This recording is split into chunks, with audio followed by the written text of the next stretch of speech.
here, most critical? We've been good.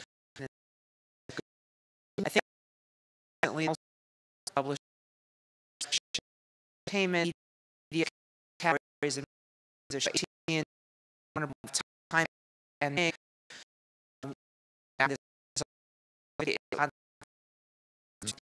So, first of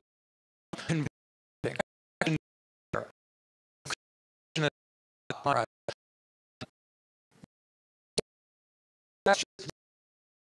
you've got these eyeballs. They're fragmented. We got to go over here. Another one is, let's wait till this shakes out a little bit. You just talked about 500 channels on Roku. 5,000. 5,000. Okay. A little more. You got. Yeah. I don't even drill that deep. Yeah. How do you, from a brand perspective, how are you approaching this market? We have to be everywhere, or this has got to shake out soon. I don't know that it's going to shake out ever, right? Because technology will continue to help us find unique ways of resonating with consumers, of creating opportunities. So I don't know. I think our world has been disrupted forevermore. Mm-hmm. So, and I think that's a good thing. I think that it should be about the consumer and where the consumer is, how they engage, how they give brands permission to engage with them. Mm-hmm. And those are the kinds of things that we have to think about. So I think it's both. I mean, the last panel was interesting because that was the tension, right?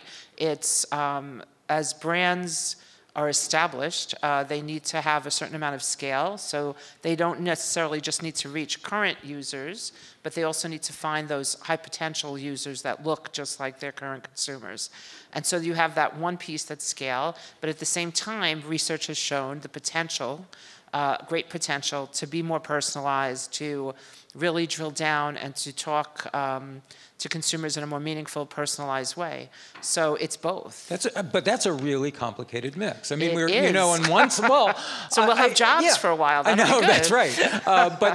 Right. I mean, on the one level, we're talking about how we cobble all this together to get that kind of incremental reach that brands have always needed and probably will always need. And yet at the same time, we're seeing all of these channels fragment into possibility of incredibly personalized. That makes for a very confused budget process of allocating resources and deciding strategically where are we best to put things? How much do we grow brand versus take advantage of these personalized opportunities? Where are you now in the mix?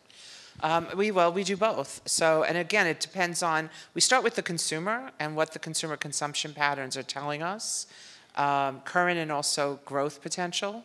And I think we keep our eye on that. At L'Oreal, we have a very entrepreneurial spirit, so we always are testing. I really liked Joe's presentation. One of his last steps from yesterday, he said, test, test, test. And so we very much have a test and learn mentality. I think the idea is to learn fast, which, the world is moving in very fast ways. So there's that, with also what are the business goals and who do I need to reach now? And what are the best places to reach them? So I think it's sort of both.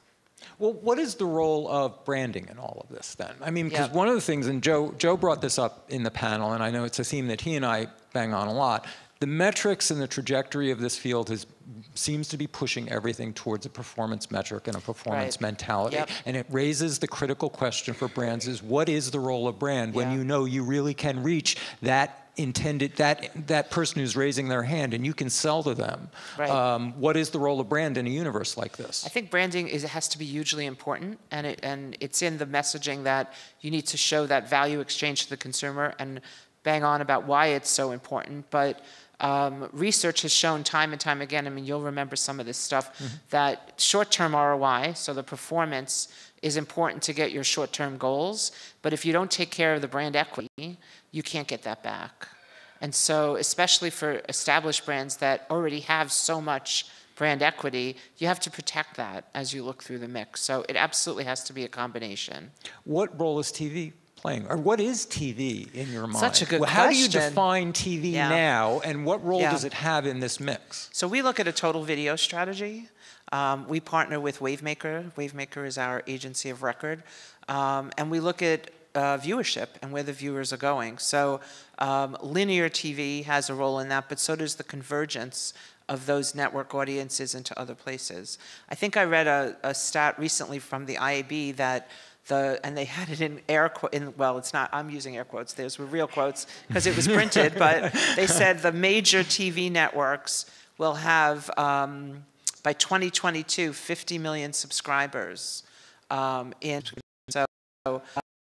So different than what we have now. So I think we all have to move in that area and look at the networks, the programs, the publishers, they're another publisher, in a holistic way to make sure that we tap into the audiences wherever they are and whenever they want to receive messages. Does that mean there's no TV? That when you say we look at a holistic video strategy, yes. Is there a TV experience that's actually coursing accurately across these different screens, or do we yet know whether there are really discrete experiences for a brand like you, like yours? This really has to be important. Where you're impacting and engaging people on different screens differently, or Absolutely. when we reduce it to a video strategy, are we making any distinctions among screens and experiences? We are making distinctions because there are some screens that you can get more interactive with. Mm-hmm. And so you should be approaching it that way. I mean, and so it is kind of both. We have linear, we call it linear, but even within linear, there is FEPs, there's other impressions that we take into account, and then we have all of the other online video. So it's both, and by platform, I mean, as well as I do that, also by platform, the video and the messaging has to change. So what you're willing to watch on Instagram TV is going to be very different than YouTube, is going to be very different than a Roku channel. And one of the things that L'Oreal, I think all beauty brands is good at, is content marketing. I mean, it's instructional. Well, I mean, you guys, more so than most categories, have been really good about using pure content marketing, where the brand actually recedes a bit, and you're really doing instructional work. Yeah. And I'm curious how these changes in video have altered that for you, have changed your mix or changed your thinking about what role content marketing plays in building a brand. So that hasn't changed. I mean, how-to videos are something that consumers want. I think that the objective you start with is, what is that value exchange between the brand and the consumer, and what permission do I have to engage? So there's always going to be consumers. I myself watch the videos on how to get a smoky eye, or the right way to put on foundation. I mean, some of the ladies are laughing, but it's true, right? I mean, it's one of the great mysteries. And so when you have somebody showing you how to do it, for women, guys. I see a chuckle or two, but it's one of those things. I don't know that any woman feels confident that they know exactly how to put on makeup in a way that they want to see themselves at the end. So those how-to videos will also always play a role because consumers feel that there's a value to them. When there's no value, I think we'll look at other ways of engaging. Are some of these additional video channels, and I don't mean just a YouTube, sitting back in a YouTube, but do OTT and some of these other more TV-like channels offer new opportunities for content marketing? Are you exploring those? Yeah, as and ways I think where engagement? relevant and where we think that we have the creative messaging that works, we'll go deeper and we'll offer consumers choices. Some of the categories that we work in play more nicely in those spaces than others. But it depends, and we're measuring everything. So we're looking at the ROI across all of these different plays, because at the end, we put the consumer first. And so if the consumer it's not resonating with the consumer, we have to try other things. But yeah, we're always exploring. But you don't want your own channel. You could have one, right? Yeah, it's been discussed. It's been discussed. It's been. Why not? Why not? Well, I think right now, the position is that we are not a content creator, but a marketer. And so, that can always change as the marketplace continues to sort of expand and become complex and other opportunities open themselves up. But right now, we're happy to populate other channels and not necessarily create our own. But you never know. Well, one of the key challenges, not only to your category, but pretty much every category, is the direct consumer brands. And Yes. brands like Cut Yep. Golf that we saw. And certainly you're dealing with those in your sector. Just about Yes. everyone is. What are you learning from them? Or what So- do you think is important about their rise that, Okay. that impacts all brands? Yep. So let me start. I should have started by saying we have over 30 brands within L'Oreal, and some of them are direct to consumer. So we have our own proprietary learning that we have in-house, and we're certainly watching both in category and out of category some of the indie brands that have popped up, usually on social channels like Cut Golf, who was talking earlier today. I think that there's an agility to those brands and how they go to market that is both interesting and also necessary for them. What's also interesting, I think, is, and we were talking about that at our roundtable yesterday, as they evolve and they get bigger in size and scale, they tend to go to more of the traditional channels to get that reach that they need to grow to the next level. So I think that we can certainly learn from any brand that comes out that's new, that is taking over the market, is capturing consumers' attention. But at the same time, I think they're also learning from the established brands. Yeah, that's an interesting point you make, Yeah. because I talk to a lot of brands that feel they're envious of the D2C channel and they want to mimic it.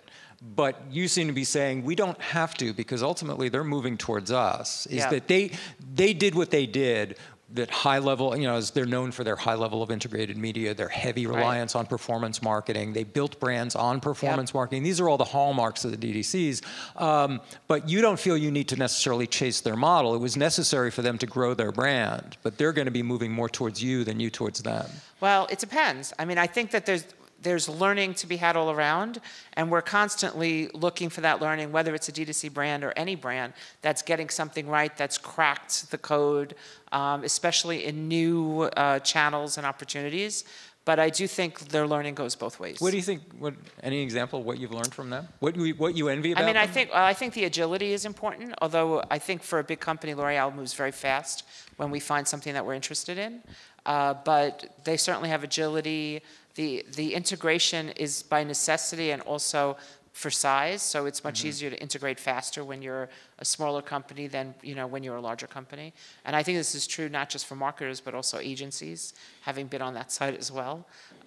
So that's certainly important, and they probably struggle quite a bit as they get bigger to keep that kind of always coming back to the middle and fast. And having those D2C brands yourself gives you access to that kind of data that you then can sort of project out into your other products. So it can inform the rest of your marketing for other products where you don't have those direct relationships. And we do that. Although, again, the brands and the consumers for brands, some of that is distinct and unique to the brand. So I guess we're in a good position because we can see the difference between what insights we want to hone from D2C and what we know is distinct and unique to an individual marketer. Let's get into the nitty gritty of challenges in the market for a brand like you, and so especially many. measurement. Can you guys solve them? I know because we prep well here. Yes. That very passionate about these things. It's an important. Measurement is a very important issue for you, and you're Yep. involved in the industry in moving it forward. Let's define the challenge as you see it right now. All right. I think that there's too many, I don't want to use the word faction, but entities, silos that are trying to solve measurement. And part of the problem is there's too many agendas out there. So it should be about what's right for the industry. It should include transparency. It certainly has to be cross-screen. But we can't lead with protecting legacy revenue models or trying to figure out what's in it for me first. It needs to be what's right for the industry, and then I think the money follows. And companies will have to adapt, media companies, to make sure that they're effective. But if marketers don't see the value and the transparency, there's going to be concern. Things won't necessarily take hold the way they need to be. And that's in measurement of content effectiveness. It's in measurement of media effectiveness. We were talking a lot about impressions. We're still trying to figure out what engagement means as an industry. That's really not been cracked. So I think that these things are learning for all. Creative and what works, we're all still battling that too. And of course it's going to vary based on the messaging, but what do we truly know that we can sort of learn across the industry? I think that's important. Ad blocking concerns me greatly. Oh, okay. I want to go back. I want to go back to I'm the just factions. listing them out But for you. Since you mentioned ad blocking, and All that right. came up at the last panel, Yeah. I want to talk about do you see ad blocking following some of these, following programmatic and data-driven advertising into the TV-like channels? Yeah.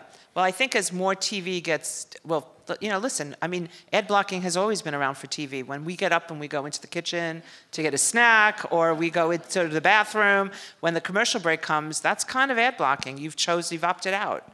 So I think it kind of exists, but I think it's going to grow as consumers are given more choice, and they don't necessarily have to watch ads. So what is that new communication between a brand and a consumer that consumers will be positively engaging in? So is it how-to? Is it more tutorials? Is it an exchange where you get a free subscription, but you have to watch, a certain amount of ad load? Like, I don't know, but I think we need to learn a lot more about it. And it'll probably most definitely vary by platform. So let me back up and I want to go back to the factions, maybe Okay. make a little trouble. Sure. And define who those. Some of them aren't in the room. Which of those maybe they're factions live are there, streaming. and what competing interests are at work here that are making this hard? I think there's some legacy media companies. I am not going to name names. Right. You can feel free. I understand. But I think there's some legacy media companies that are still trying to figure out what the future looks like. There's premiums on things that marketers are excited about that should be a way of doing business.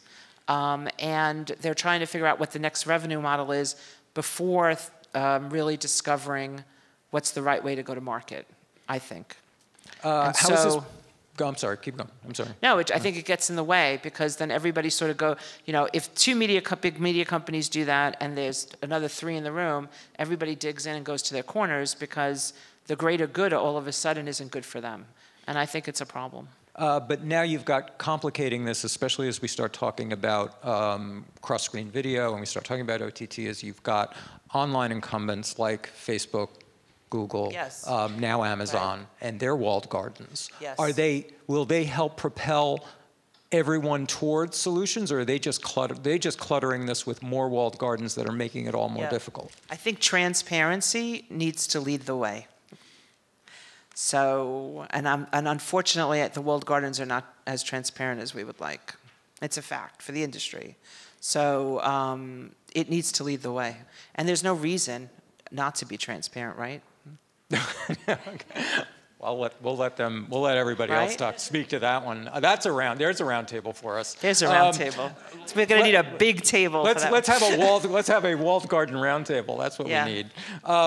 Well, let's explore some of the solutions and where we start, because you're working with the industry to try to reach towards solutions. So let's figure out some of the pathways, the most likely pathways of moving towards this. We know that tomorrow the media companies aren't going to suddenly say, "Kumbaya, let's all work together. Let's get a common metric. Let's share our data. Let's be transparent." It's not going to happen. But let's talk about what the intermediary steps and what we're working on now that are getting us there. Okay. So there's a lot of work in the industry. The ANA. I'm on the ANA board, so every quarter we meet, and there are companies that come in to talk to us. So I know Nielsen is working on a lot of this stuff, which is good because they're a third-party measurement.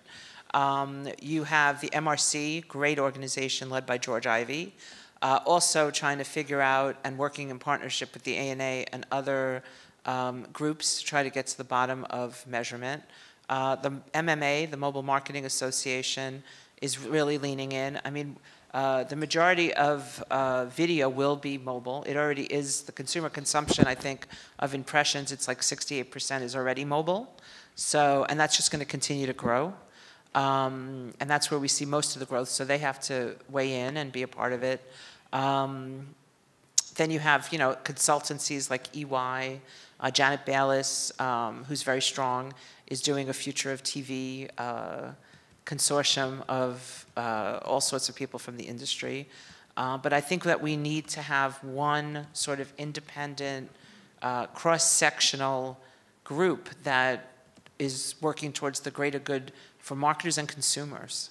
Because I want to get to consumers in a second, but before we get to that, I want to talk about that idea of one governing group, because it feels like, for those of us who've been covering this for 25 years, that we're at the point in video where we were in display maybe 15 years ago, where there's a lot of competing interests, no governing body to try to bring parties together and find an agreed upon language even, let alone a set of shared metrics. We could get lost in all of that for years and years, right?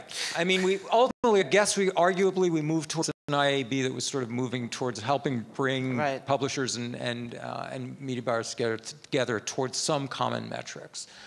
Where are we now? How do we get there? How do we get it?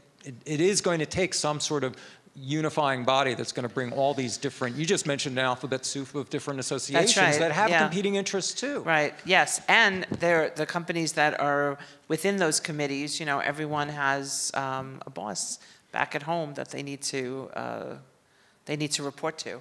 So I don't have the answer. Maybe we should start one that's just, you know, the roundtable for the greater good. I don't know, maybe we'll Okay. discuss that, Okay, but we can talk about consumer experience. Yes. Because that's another thing, and it came up today. We talked about frequency capping and the bane of OTT's existence. But let's talk about, from your brand's perspective, how is consumer experience holding up under this fragmentation? And what do you look for as a brand? As a brand or a consumer? Well, okay. Yeah, thank you. Good counter question. Yeah. It should be both, I guess. But as a brand, if as a brand you're concerned with that consumer experience, and that ultimately you think that consumer experience is going to impact their value in your brand, I guess it's both. But if you see a distinction, tell me. I mean, I think I'll tell you, as a consumer, I think we vote with our eyeballs, right? So if I don't want to watch something, I could shut it down, just like I could walk out of the room for a linear TV commercial, right? And you have more choices. So I know that in my own household, and I know cord cutting, or cord nevers, now we call them, right, are on the rise. We've cut cords. So I will watch YouTube, or I'll go on one of the social platforms, or I'll go on Roku, and I'll decide what I want to watch and how I want to watch it. I tell the story, and I won't say which one, but there was an option in one of the platforms where you can have non-ad supported or ad supported for a low, low price. And my husband, who's more frugal than I am, chose the ad supported one.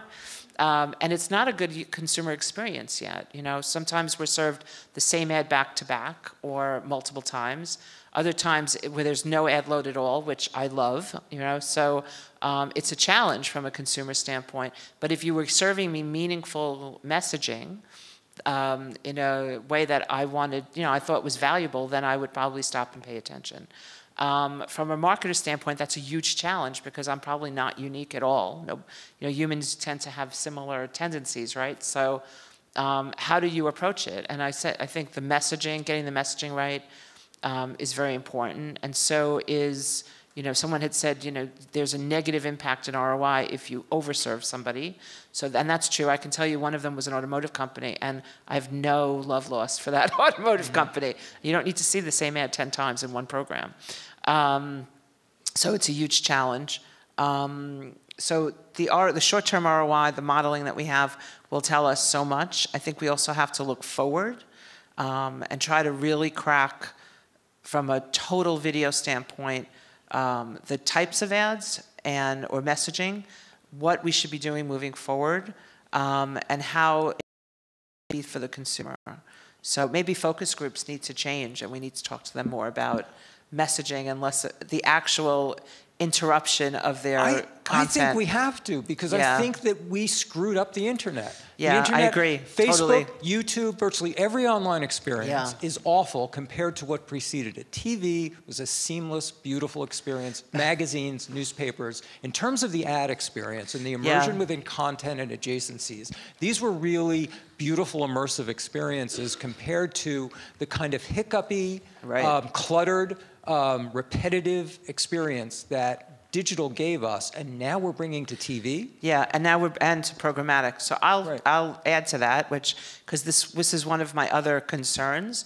I think going back to the internet and how we all screwed it up, the internet came out of, as you know, direct marketing, and it was to serve a certain person, to serve a certain need. It was about acquisition, and there were certain principles, I guess, that the whole thing was designed on.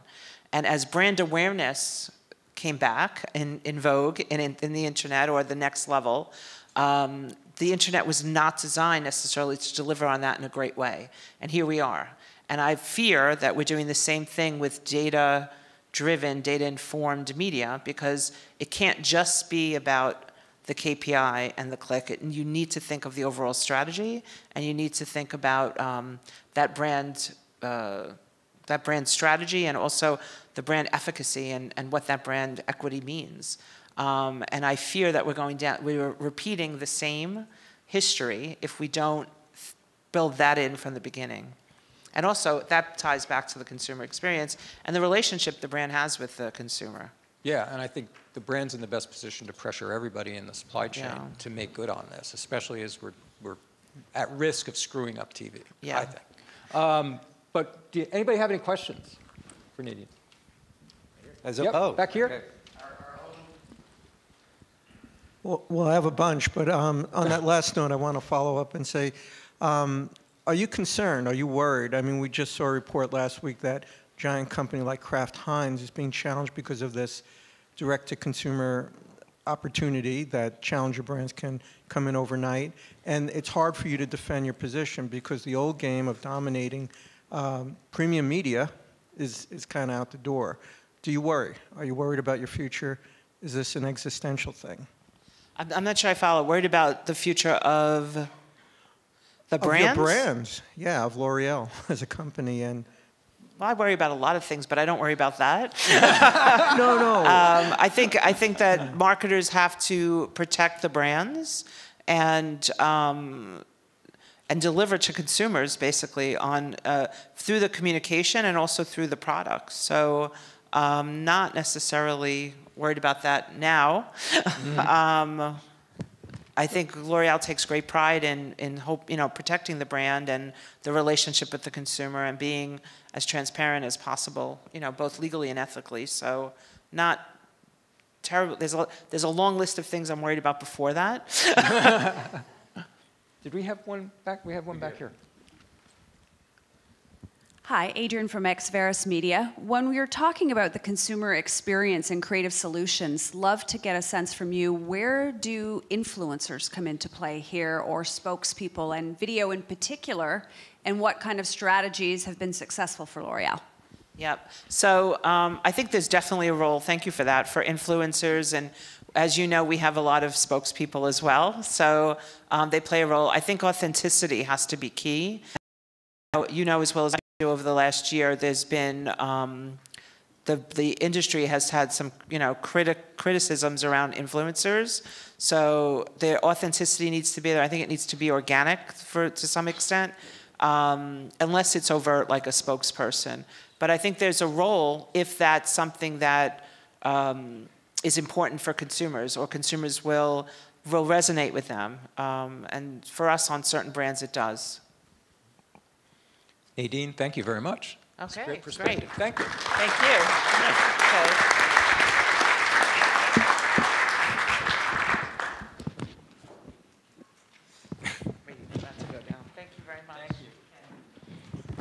We're going to round out the morning with a pod of content around optimizing linear TV and the various flavors of linear, starting with a discussion and a bit of a quick case around addressable media. And Sonia Sfati, who's the VP of Media at Click Health, who oversees a number of pharma brands, she has a fascinating case about the ways in which she explored addressable media and the sort of results that she saw. She's going to walk us through this before we ask the panel on optimizing media to come up and join her for a deeper discussion. Please welcome Sonia. Thank you very much. Okay. Is this, okay, I'm on. You're on. Thank you. 10 minutes, right? Yeah. Okay, he's on me. just wanted to walk you through this quick case study that we did on addressable TV. And before I even dive into that, I want to make sure that we have a little pity party for me. I want to kind of talk through the headwinds that I was kind of facing to even walk into the client meeting and present that I thought this might be a good idea for us to go ahead and test. We'd done a traditional television heavy-up test of 2 to 3 years ago, didn't work. So the client is already in the mindset that, oh my gosh, why am I doing local TV? It doesn't work. The other sort of thing that I had to contend with is I'm measured almost exclusively on ROI. If I don't hit an ROI for what we're planning and what we're spending in media, I'm going to have some splaining to do. So wanted to make sure that as we went in here, and I'm looking at premiums versus what we pay national TV, I'm looking at a client that doesn't even think this is a great idea to begin with, that we set this up carefully to succeed. So just to kind of walk you through, this took a village for us to get it done. I wanted to walk you through some of the partners that we work with. I work for Click Health. We are a full-service healthcare agency based out of Toronto. We actually mostly handle US pharmaceutical business. Crossix was our data partner. They enable us to tie back actual prescription data to audience exposure. So think about it a little bit like you would think about if you were packaged goods, the way that you would think about retail scanner data. Charter, we worked with as our media vendor partner. The reason I picked them was a couple of things. They had one of the biggest footprints that we looked at. We also wanted to talk to a partner. Crossix had a really good partnership and had worked with them quite a bit. And so if you remember the headwinds that we talked about, I wanted to make sure that like everybody going in was aligned and aware of the objectives that we were trying to meet. Our brand was one of the clients that we worked for. It's one of the top pharmaceutical companies in the world. So what we did to set up the test, we actually outlined a 6-cell test. What we did, I took the BDIs by DMA and outlined those according from high to low. That was just simply the share of the brand compared to the share of the category. We also overlaid that with the Crossix data to get down to zones. We couldn't get down to household level data in this particular situation because of privacy compliance laws. I can't get down to household level because of healthcare privacy. So we overlaid those two into high propensity to convert to the brand. That's from the Crossix data, and mid propensity. We'd actually kind of thought about whether or not we wanted to do a 9-cell test to do low propensity, but if they're not likely to convert to the brand, I didn't think we were going to have much ability to be able to convert them. So my expected winner here was actually the high propensity in the low DMA. If it's an underdeveloped market and they have a high propensity to convert to this drug, I was like, oh sure, this is going to be the winner. This is going to be easy. So I don't expect you to be able to read this, but it just kind of what it looked like when we went to the final. We broke down those DMAs into those zones of how likely they were to convert to the brand, and it worked out to be 248 different cable zones that we were going to be running the advertising in. We overlaid that on top of our traditional national television buy. You can see this is the networks that we buy. We buy these networks actually based on the Crossix data. So we get indices from each one of these networks based on their propensity to convert. So we buy on women 25 to 54, but we also convert that into likely to convert to our drug. So it gives us one more layer of data that we can use when we're buying these networks, because we even see some networks that do really well on women 25 to 54 and don't do well on our propensity to convert to the drug. So this is the way it ended up looking. I set up the test so that it would be a 50% heavy up. That's based on the old school rule of any time we do a television heavy up, you need at least a 50 to 100% heavy up to be able to read a significant difference. Where we ended up was a 62% heavy up on national. You can see that it's a little scattered here in the middle. The politicals really kind of crushed us. Sorry for you guys that are doing politicals, but that was really hard on us to be able to fulfill that. So that's something I need to think about as we move forward, especially into 2020, if we want to continue to do this kind of a program. We really struggled to be able to get that inventory, but we work with Crossix closely. They assured us as we go through that as long as we deliver the TRPs by the end, that we would be fine. So where we ended up on the conversion rate, if you look at these net conversions of those that were actually exposed, we could compare those to what we were able to do in national.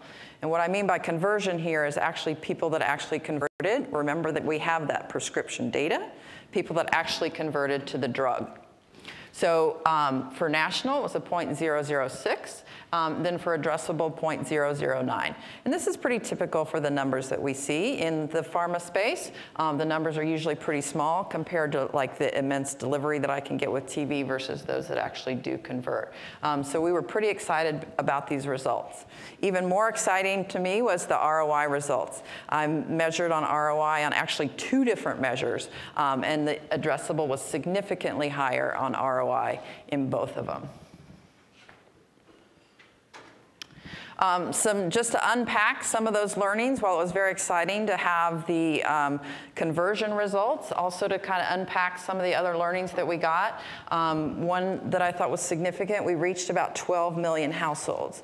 So we had picked that charter to be able to have the biggest footprint. So this actually 12 million was just a little bit disappointing to me to see that number be as small as it was. So that's something to think about as we move forward. The other thing here, the profile of the households reached, about 24% of those that we reached were treating in category. So what that means to us, if we think about composition of the audience numbers, that's pretty exciting. When we look at national, this is Crossix data. I usually think of it just of an index. So what I'm usually able to deliver with a national plan for our index in terms of delivery of that likelihood to convert to our brand, it's about a 120. What we were able to deliver with the addressable on that treating and brand is about a 140. So significantly higher targeted of what we were able to do, even though we really only can go down to that household level because of privacy issues. Another thing that we need to think about when we move forward, we have 5 different segments that we look at for this brand.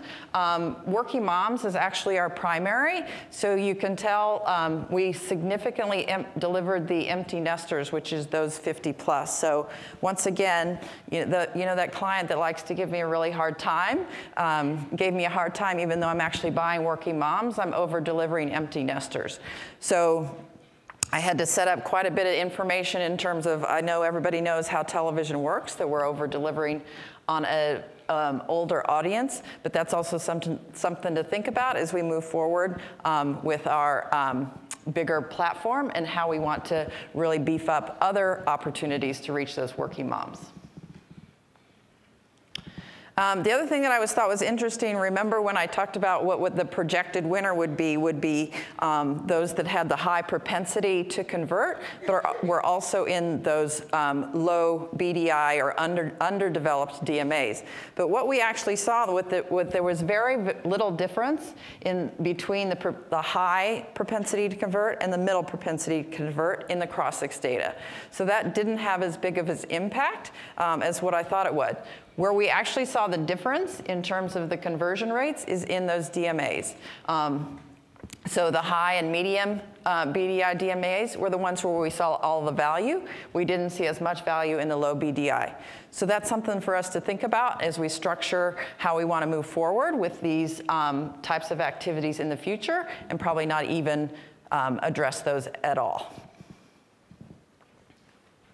So moving forward, some of the results takeaway, we did see that positive ROI. So we definitely want to make an expansion into addressable in 2019. I mentioned a little bit as I went through here that it was a little limited in scale. We had about 12 million households, which when you compare to the 120 million universe, we have a lot of room to expand there. So we want to continue with Charter, but next year I want to also start to explore some different kinds of opportunities with some other vendors. We over-delivered the mature audience. So I want to start to think about other channels that we can start to explore where I can start to deliver those younger audiences like the young professionals and the working moms that we're also trying to reach. We also, like I mentioned, saw the highest response from those high and medium BDIs. So we want to think about that going forward for this particular kind of an opportunity. And also start to think about, we haven't done a lot of geography. So start to think about geography layering in all of our other opportunities as well. And that's all that I have. Did I make my 10 minutes? You were perfect. Thank you so much, Sonia. Stay right there.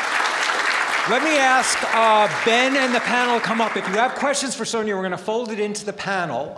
So at the end of the panel, you can ask her then. But let me ask Ben and the panel to come up because we want to broaden this out to the larger discussion of data-infused linear buying and optimizing linear. Obviously, not anything new, but in the last couple of years especially, we've seen a number of DSPs move into the linear space, bringing new and different types of data and segmentation into linear. We wanted to take the temperature among media buyers as to how they're actually qualifying and using and sourcing this data, what kind of segmentation they're using, and the state of linear optimization right now and what's possible. To take the lead, one of those people who's a good pairing, because Ben, you're one of the people responsible for bloating her CPMs last cycle. Ben is one of the lead media buyers at National Media, one of the oldest and biggest of the politically focused DC firms, who's worked on many campaigns over many years. Please welcome Ben Angle. Thank you, Steve. Thank you, Steve. Good afternoon, everybody. So yes, Steve, as he said, I'm one of the political folks in the room, so I'd like to thank everyone that's involved in spot market television buying for negotiating very hard so I can swoop in and take advantage of your low rates every other year. So thank you for that. So let me ask the panelists here to introduce themselves real quickly. We had an audible at the last minute. Christina, who's in the program, is ill, so Darwin is here to fill in for her, and then Josh is here as well, and you just met Sonia. But let's have them introduce themselves before we get started. Hi, my name is Darwin Aguinaldo. I'm the media director for Copel Direct. And as Ben alluded to, they called me out of the bullpen as Christina got sick today. So. Hi everyone, I'm Josh Martin from Performix. Performix is the performance marketing agency and consultancy within Publicis Media. We work alongside brands such as Spark, Starcom, Zenith, and Blue 449. Thank you. And that's Sonia. They've had enough of me. Yeah. So we're here to talk about optimizing linear. And I want to build on some of the previous panels and some of the previous discussions we've had this week already. Yesterday, Adrian said, and I'm going to paraphrase here, and if I get it wrong, please don't correct me. Just let it ride so we can, for the purpose of this discussion. Backward-looking, linear optimization is backward-looking. There are no tools for in-flight optimization. And then Lorene said that linear feedback loop is slower than digital. Optimization depends on previous campaigns. So with that, at the risk of taking the wind out of the sails of this discussion, why does it matter? Does optimizing linear actually matter to your campaigns and to your clients? Absolutely. We optimize on a weekly basis. I think one of the most key things or important things is establishing KPIs with the campaigns you're working on, especially more than one, I believe, because you will end up optimizing yourself out of a particular campaign. So we will look at certain metrics that they're looking for that is optimizable with a quicker turnaround, whether it's sessions or catching that higher lifetime value customer. So I believe that, yes, every dollar we spend is held accountable to some sort of ROI. And so it's our job to make sure we optimize in a timely manner. I would also agree that optimization is critical. I think about optimization in kind of two ways. One is the pre-planning or planning basis, and I always call it hitting the ground running. There's a lot of learning from past campaigns, At Performix, we have some amazing suite of tools that we can plug into to really hone in on the best performing and best areas. And then there's obviously, once the campaign is up and running, optimizing to produce the best ROI result. But that also has to be balanced with brand. And there's one thing for short-term benefit in terms of the short-term ROI, but we also have to take a balanced approach and look at the overall brand health, brand perception, and the long-term vision of the brand, and we're trying to balance both in many cases. But again, completely depends upon the advertiser and category that we're working within, as well as the KPIs and measurement. I agree, it's absolutely important. The only sort of issue that I have, like when we're optimizing the linear TV, is that we're looking at a quarterly scatter buy. We do all of our buying in scatter. So I am kind of limited in terms of like once I've placed that buy for the quarter, it's a guaranteed buy. I can't move a lot of it around in terms of how we're looking at optimizing. And plus, we optimize based on that Crossix data that I showed you. So we do quarterly have networks. It's not unusual for us to drop networks in and out, but I am limited by the buying constraints of the industry and the marketplace, as well as the data that I'm provided. I'll just add to that. I think one of the beautiful things is there's a marketplace that I'm assuming Darwin and I both work against in the wonderful world of direct response television that allows and facilitates very quick optimizations. You know, within 5 business days, I can completely change the plan based on what's working or what's not working. So it obviously depends what partners you're working with and what media and marketplaces you're working with as well. So I'm interested in what you guys said about how, essentially how quickly you can do this, a week, 5 days. We'll come back to that. Do your clients understand optimization when you talk about it to them? Or is this just a fancy way to tell them, oops, we missed the mark on this one, we're going to make a change?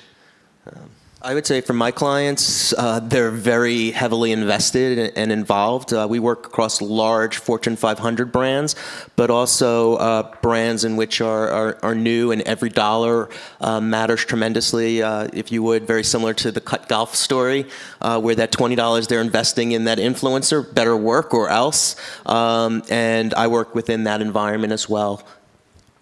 Agree, yes. A lot of the clients are now well versed into what we do. I think, you know, a couple of years ago, 3-4 years ago, if you mentioned Nielsen's competitor, they would say, what is that? No, we want to use Nielsen.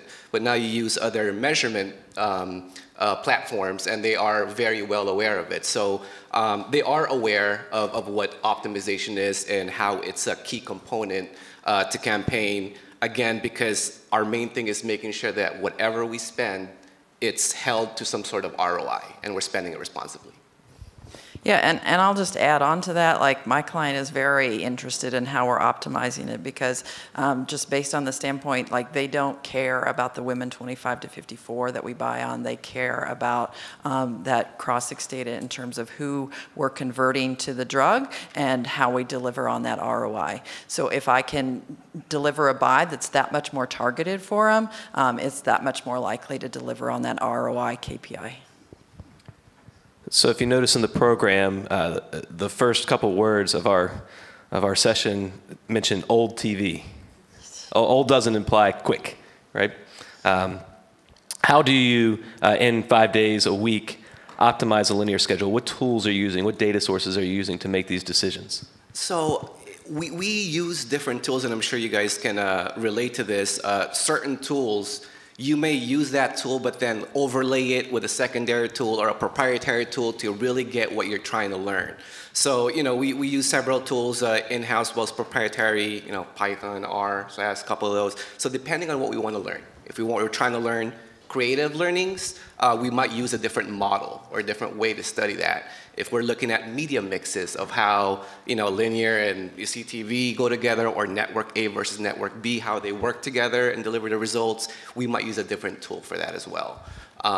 So yeah, there's no one hard tool that does it for every campaign. Yeah, I mean, Performix is based on and believes in the relentless pursuit of results. And we have our proprietary tools from a post-campaign optimization or in-campaign optimization that we call ARM, or Attribution Response Management System, and it works alongside buy systems such as Core Media. But we're not married to one specific tool. We have to leverage whatever the best finding, best learnings, and ultimately the best result. But I think so much of the industry, especially in direct response, is concentrated in campaign optimization. And I think we forget about the optimizations that could occur in a pre-planning basis. And I think this is really where, at least within my agency set, from Publicis and Performix, I think where we really stand out, because we have lots of great unique tools that can really point you in the best directions to start with. So it's not like you're starting from ground zero. You're actually starting from a really strong place. One of those tools we call PEAL. It stands for Performix Engagement Attentiveness Levels. It measures the network's performance against, is the audience concentration there? Are the viewers watching the full commercial break? Are they staying tuned for the full length of the program? And then we also overlay that with our database of results from 200 active campaigns a year, looking at what is the response rate like? What is the pricing like? Do they have available inventory? And then we also have another tool called TARDIS. And this is a really unique tool. It's kind of programmatic applied to linear, but it's really understanding, often based on reach or based on a cost per result, cost per lead, cost per sale result, and optimizes the media mix and the station network mix and the day parts based on what's going to maximize reach or maximize the performance of the campaign from a pre-planning basis. So Josh, I want to focus on this planning piece of it. In our pre-call, we talked about what I like to call the application side versus the academic side. And I come from a different background, being in the political industry, than these guys do, where the planning piece, it doesn't always match the execution for any wide-ranging number of reasons. But Josh said that his does. So when you are planning and using optimization strategies to build your plan, is there ever a time where you would move, after you're executing a buy, move money from one medium to another because of some of these findings that you're realizing throughout the campaign? Absolutely. We believe in holistic media planning. We don't work and try not to work in our silos. Maurice Levy from Publicis, a legendary figure in the world of advertising, said, "No silo, no solo, no bozos." I personally believe in that. And for us, within performance channels anyway, we're very fluid in terms of budgets and what's going to produce the next result. I think it was Alana that said earlier that sometimes search is the foundation and should be the backbone and potentially always funded. I also believe in that and understanding the balance between above the line and below the line and doing those calibrations. But it's not static. It's something that's forever evolving and fluid in that regard. So as much as we can work with our clients and break down their silos as well, that I think really helps propel the campaign forward, the results forward, and moving media to where it's working best. But I also think it's not losing sight and understanding the objective of each media. You can't take a brand initiative and a brand goal and pretend it's something that it's not. And I think we all fall a little guilty into that. If it's about trying to generate recall or build brand preference, that's a different strategy and a different measurement and a different approach than trying to get the 800 number to ring at a client's call center. Just to hop on, I think we've had to do that, especially the last couple of years with the crazy election cycles that have been going on. So we'll place the media, and then we'll have to just be very nimble in having to go to secondary or second-tier platforms, if you will, in order to get the messages out to the various consumers out there. So. So just to add on to that, like moving money around, you know, I showed you that result that we got in terms of like really over delivering that older audience. And I know we talked a lot yesterday about really understanding the target first. So, you know, what we really did when we were planning this year was to do a deep dive on those younger audiences that we're looking at and start to think about some different alternatives that we can do to reach them specifically, because we're not being as effective with them as with linear TV as we are with that older audience. So Sonia, on your presentation, your addressable presentation, in our roundtable yesterday, the reorganization roundtable, we talked about attribution a little bit. And in the political world, your candidate wins, everyone that helped is a genius. If you lose, it was a bad candidate or a bad message. And that's about it. How can you attribute, you know, sales growth or whatever, you know, performance measure you're after to that addressable campaign, and how would you optimize going forward after you've learned what you've learned? Well, we're not that crazy different. If it goes right, everybody's amazing. But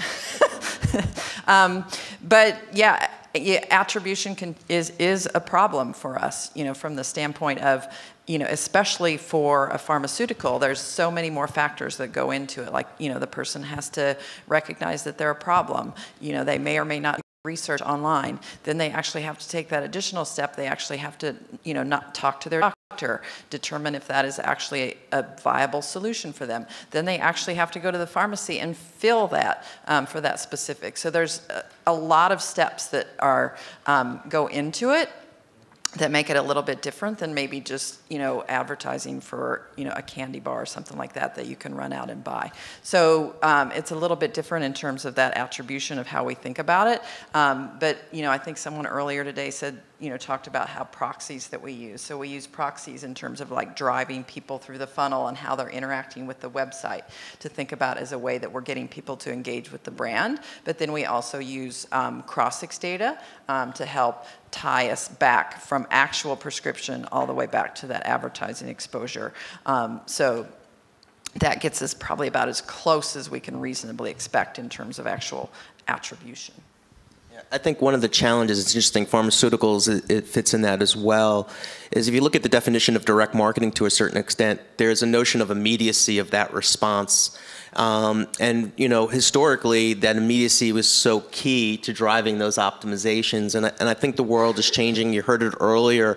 You know, is having a 4-minute response window appropriate? Is it 20 or is it 6 days? Is it 30 days? And I think understanding relative performance between different media partners versus absolute performance is something that we also have to take a much closer look at. But I do think the immediacy of response is changing very drastically. And especially I've done a ton of different OTT tests. And if you looked at your traditional response patterns and even traditional calls to action, whether those be phone-based or a direct URL with a promo code or something of that nature, we don't see the immediacy payoff there. It's not meaning that it's not working. Chris, I think, alluded to the fact that he saw with that infused data that OTT is working really well. But if you stick to the containers of the past and you're only looking at the ways that you used to measure and look at those close affinities in terms of immediacy, I think we're all going to fail, and it's going to point you and lead you in different or wrong directions and wrong decisions. But that is, I think, the greatest challenge because it's all new, but really understanding the immediacy and the impact on consumer response. I always say, like, prime broadcast was never worked for direct response, and part of it was pricing, but part of it was the fact that consumers were just so clued into what they were watching, they didn't want to leave This Is Us. I don't know why we always say This Is Us, but The Simpsons. Didn't want to leave The Simpsons to take action and go to the website or go to the phone, but it didn't necessarily mean they didn't take action. You know, they probably took action on the Monday morning when they're at work. It's the CFO's worst nightmare. That's why we traditionally see the highest response levels are always on a Monday, and it doesn't mean that Friday and Saturday and Sunday are not working. It just means that we're not measuring it very well. Completely agree, and I think it's one of those obstacles that I don't think media agencies or marketers themselves can solve by themselves. We're fortunately have enough clients that, you know, we tell them our obstacles and they are able to gather data. You know, they're able to follow people from the moment they went in the top of the funnel all the way to the bottom, and give them some sort of ID, and we can then tie that back. So we kind of learn behaviors, because I think you touched on this. One of the biggest mysteries out there is how long is a tail of a big network prime spot versus a small spot on a diginet. So I think working together with the clients to establish just gathering as much data as possible from the top to the funnel, as far as I can follow it, will really help with attribution and how you plan your media plans together. From an organizational perspective, how do you manage optimizing linear TV in your office? Who's responsible for it? Who reports to the client, et cetera? Well, it all starts out with our data scientists, our analytics team. It then goes through my desk, and we go through because not every week is going to be the same. There might be a counter programming, or you might have landed, if you're buying ROS schedules, you might have landed in a less desirable area. So we will go through with a fine-tooth comb as to what is real data. So it might be a little too early to gather. Look at the creatives, if it's the correct creative, correct message for that particular show or program. I then go with my recommendation to the account executive who handles, who speaks directly to the client. And I then go to deal with the buyers and walk them through some of the optimizations that we need to make, especially for the type of campaign, depending on the type of campaign we're doing. The buyers will know what to do, right? If it's a cost per call and it's a traditional DR, there's some that, depending on the category, whether it's financial or insurance, you might not need insurance right at this moment, but you want to make sure that it's part of the media mix, so it's top of mind. Those things I'll relay to the buyers, and they will then get out with the stations. So you brought up a creative in your comment there, and I want to kind of rephrase my question a little bit. Thanks to that. So I guess from the organizational standpoint, how do we knock down those silos that we've talked about a little bit over the last couple of days, where you have the territorial radio buyer and the territorial digital buyer and TV buyer, and then you got the creative team in the mix. How do you bring it all together so that the client gets the best result? Yeah, I think it's a lot of bullshit because we're creating the problem ourselves in that regard. We have a very different structure. We have what we call an interagency team that includes both partners and all stakeholders outside of the direct agency and within. So we include buyers, our planners, the analytics teams. They're all present for optimization meetings along with them. Now, we do daily optimizations. That tends to be more of a buyer's function in making sure spot clearance is strong, GRP clearance is strong, et cetera. They're managing that on a day-to-day basis. The analytics teams working directly with the planning teams are looking at facilitating more of the weekly optimizations and more significant changes to the plan that's communicated to the client and also gets their buy-in. We're completely transparent why we're making that change, and I think the greatest value as a media services agency that we could provide is why are we doing it and what's the implication and the upside that you should see from it.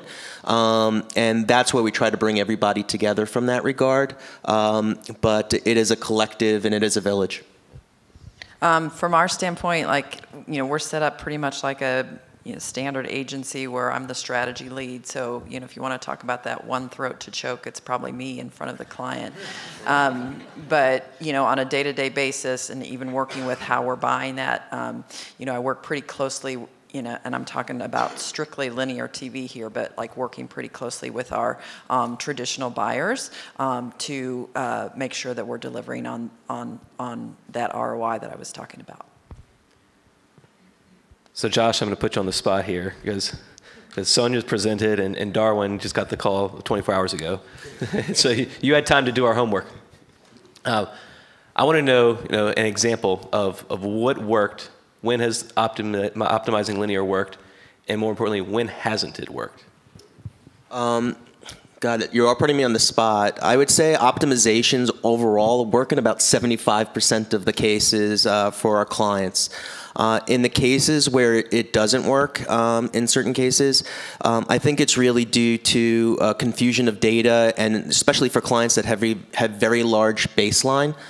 And there is new measurement in place that really certainly gets me excited, which is very, very sad. I guess I'm a little bit nerdy that way, but that just doesn't assume that everyone that's responding to an advertisement was because of that advertisement. There is something to be said that somebody would have responded regardless, and looking at that incremental lift.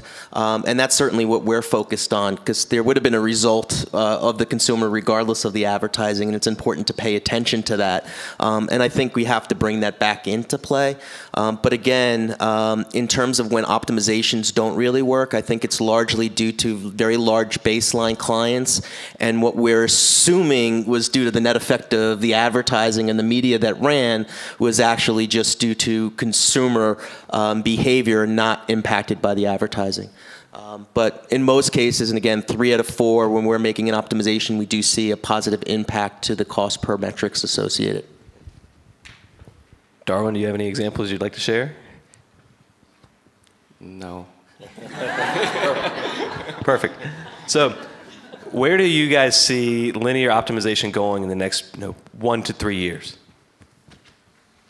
I think it's going to be going more towards advanced measurement, and whether it's beneficial or a detriment, I think it is becoming very much more digital-like in terms of measurement and the speed of optimizations, and even a programmatic-like buying structure for linear.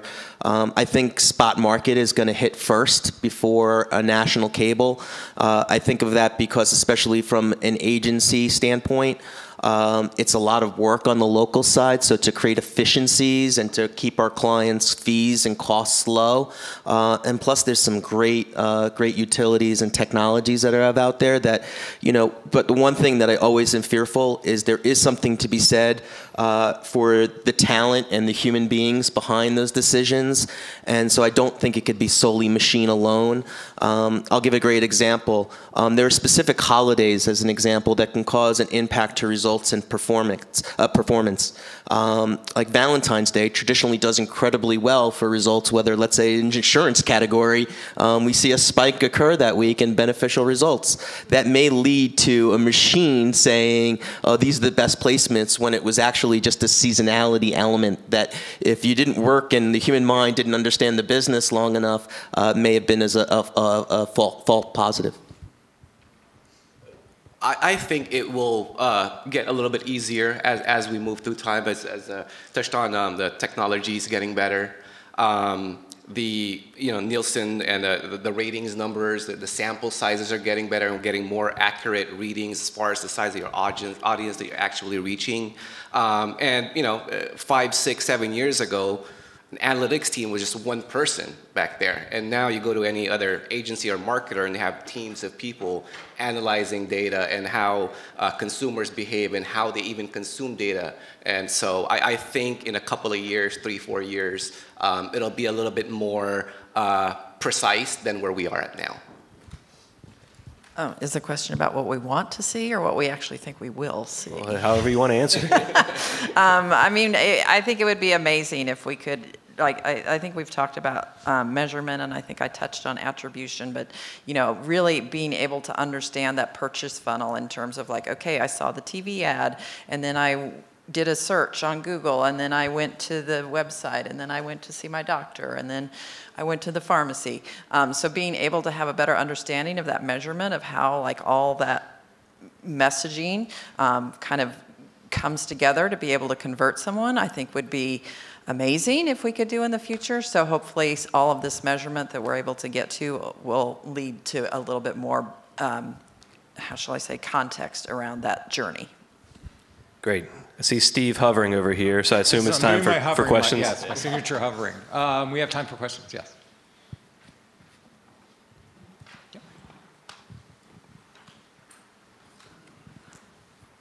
Hi, I'm Nicole Interlandi from Assembly, and my question is for Sonia in particular.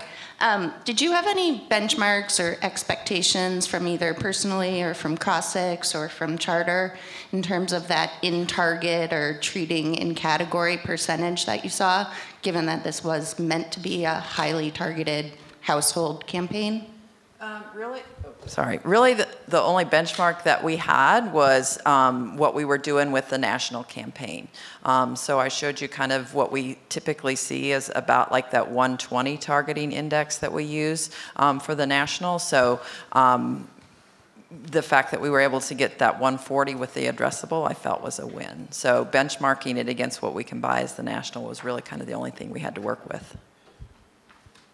I wanted to put Josh back on the spot. You mentioned that they don't work. Some of the optimization does not work when you use the phrase data confusion. And I sort of wanted to tease that out a little bit because I wanted to get at the mountains of data that are now coming at you, that you have all of these providers offering up to you as everybody's flooding, as vendors are flooding into the space. What sort of data confusion, but more broadly, I'd like to find out from all of you how you're vetting and handling the new wave of data that's coming at you. You know, so much is dependent on the client category, to be quite honest, and the specific client. I work with a very large online ticket and concert client, and if you just did measurement in kind of the traditional pathways, you wouldn't realize the effect that Taylor Swift concert would have in a given market, and that would totally corrupt the data. It wasn't the media that performed, it was Taylor Swift that performed.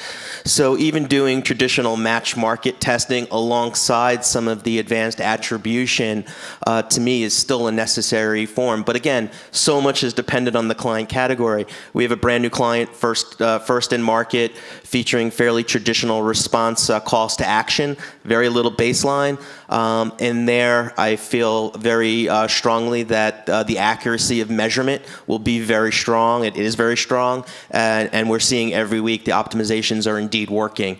But as the other example with the client with extremely large baseline levels, if you just looked at the data week to week, you'd be making a lot of wrong decisions. Did that answer your question, Steve? Yeah, I think so. Ben, panel, we're going to move this into a roundtable in a second. Thanks very much, guys. I just want to mention, there's a question over here. She had her hand up for a really long time, right in the front table, Steve. No worries. Hi, I'm Christina Kramer-Krasselt. So DR-wise, we know that optimizing linear can happen all the time. Given that and that we're using technology to try and better our clients, do we see or do you think, and this is going to be biased since you both are DR, that our traditional upfront scatter clients will start to move more towards a DR mindset rather than laying in scatter upfronts that you can't cancel? Are you going to start to move away from that so you can optimize moving forward? It's already happening. I see that a lot now, that a brick and mortar will add a call to action in a website just to fit in that DR category, just because of the flexibility, right? I mean, there's going to be certain areas where you want to be in on the upfronts. You know, the certain networks that are just so tight that you will never get on there, even if you're paying top-notch DR rates. But the main thing of that, again, is the flexibility. And I think we've been able to position ourselves that depending on that particular client, especially the traditional DR accounts, is flexibility, we feel, is one of the most important parts of a campaign, is the flexibility. And I think upfronts are going to change in that they're going to be more centric around integrations, leveraging the talent, and quite frankly, do what brand does best, where more of the spots and dots and the tonnage should go through, I would argue, the DR marketplace, and not even the DR marketplace, but just transform the marketplace of TV buying to be more DR-like, and that's just about flexibility and moving to where the eyeballs are, because there is rating deteriorations, or where the leads are. Oh, we got another one. Nope, we'll keep going. Remember, you have to act within the first 30 seconds or you miss out on the special sale price. Thank you. Simona Isel, Experian. My question is more so for Josh. You alluded to that earlier, but I was curious, what's kind of your secret sauce for eliminating false negatives or false positives and not being too reactive when you're optimizing? So for us, it's really about trending. And not, in essence, not being too reactive. So, for instance, if you see a network have down performance in a given week, does that mean the network is no longer performing, or is it an anomaly? So for us, it's really measuring the trending, looking at the behaviors from last year's campaign as an example. But really, it's about the trending and what we're seeing over a consistent pathway of time, where we feel the confidence in the change would result in a positive list as opposed to a faulty positive. Now we're going to go to roundtable. Ben, panel, thank you very much. Thanks, you guys. We're going to move to roundtables. First is bootstrapping your video strategy with Dennis, and that is going to be right over there. OTT and the metrics morass will be right here. And Chris Peterson is going to be leading that. And data infused linear tips and tricks, Josh is going to be leading that right back here.